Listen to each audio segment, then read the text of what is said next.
అందరికీ నమస్తే. సో పొద్దున్న నుంచి తిరుపతి ప్రసాదం గురించి నేను మాట్లాడిన వీడియో, నేను మాట్లాడిన మాటలు చాలా మందికి తప్పుగా అనిపిస్తున్నాయి. సో ఎక్స్ప్లెనేషన్ ఇచ్చే ముందే ఆ మాటలకు ఎవరన్నా హర్ట్ అయి ఉంటే డెఫినెట్గా సారీ చెప్తున్నాను.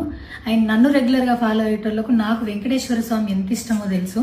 యూట్యూబ్లో, ఇన్స్టాగ్రామ్లో 3 నెలలు 4 నెలల సంధి శనివారాల వ్రతాల గురించి, వాటి డీటెయిల్స్ గురించి నేను చెప్తూనే ఉన్నా.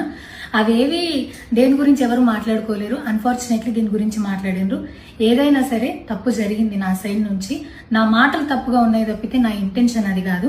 మేము రిచ్ అని అన్నది 10,000 L1 క్యూ లైన్లో నిలబడ్డప్పుడు, పొద్దున ప్రసాదం తీసుకునేటప్పుడు కాస్ట్లీ లైన్లో నిలబడ్డమని ఆ ఉద్దేశంతో అన్నాను. ఏం జరిగినా సరే ఇప్పుడు నేను ఏది ఇచ్చినా మీకు ఎక్స్ప్లెనేషన్ లాగానే అనిపిస్తుంది తప్పితే నేను తప్పు ఒప్పుకున్నట్టు మీకు అనిపించదు. అందుకోసం నేను దాని గురించి ఎక్స్ప్లెనేషన్ కూడా ఇస్తలేను. తప్పైతే నా సైడ్ నుంచి జరిగింది అండ్ నా తమ్ముడు సోను తరపు నుంచి కూడా జరిగింది. తను అవైలబుల్లో లేడు. తన తరపున, నా తరపున అందరికీ సారీ చెప్తున్నా.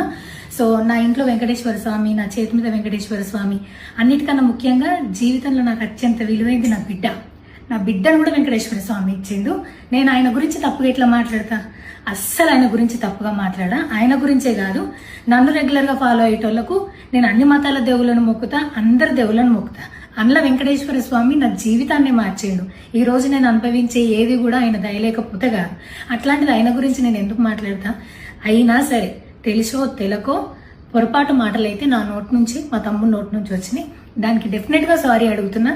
ఇదేదో యూట్యూబ్ ఛానల్ ఏమంటారు వీడియోస్ పెట్టి కేసులు పెడతా అన్నందుకు కాదు, నాకు కూడా అనిపించింది అయ్యో అట్లా మాట్లాడి ఉండకూడదని, అందుకోసం పెడుతున్నాను తప్పితే ఇంకొక ఉద్దేశం అయితే ఏమీ లేదు.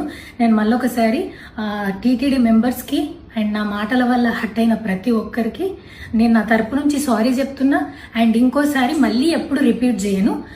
సో నా సారీని యాక్సెప్ట్ చేయండి. నన్ను రెగ్యులర్గా ఫాలో అయ్యేటోళ్లకు నాకు వెంకటేశ్వర స్వామి అంటే ఎంత ఇష్టమో తెలుసు కాబట్టి వాళ్ళందరూ నన్ను నమ్ముతున్నారని కోరుకుంటున్నా. మళ్ళొకసారి ఎక్స్ప్లెనేషన్ కాదు, సారీ చెప్పినంత మాత్రాన తప్పు ఒప్పైపోతుందని కూడా కాదు.